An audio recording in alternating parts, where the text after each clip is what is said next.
En France, la journée a été marquée par la session extraordinaire du Parlement diffusée par FR3.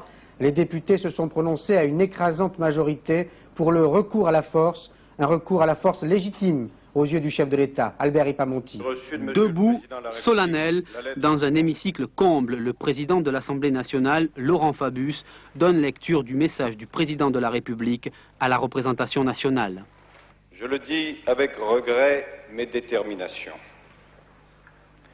Le recours à la force armée pour contraindre l'Irak à évacuer le Koweït est désormais légitime.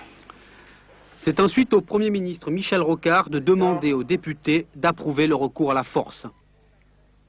Pour assurer la paix, il n'y a que le droit. Pour assurer le droit, la force, hélas, peut être nécessaire. L'opposition est sensible à cet appel du Premier ministre. Les centristes accordent leur confiance au gouvernement, l'UDF également.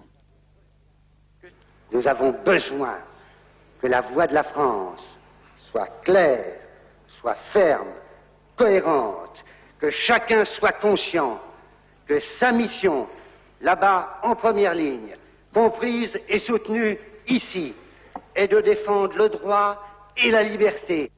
Le RPR approuve, non sans quelques réserves.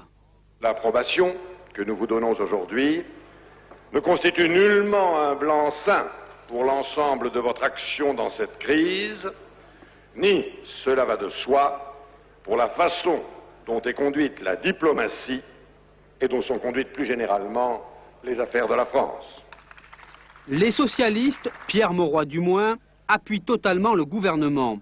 Les communistes, eux, refusent de se laisser enfermer entre le déshonneur et la guerre. Ils votent contre.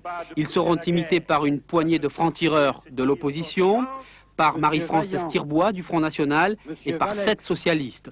Finalement, par 523 voix contre 43 et 2 abstentions, l'Assemblée a approuvé l'engagement militaire français dans le Golfe.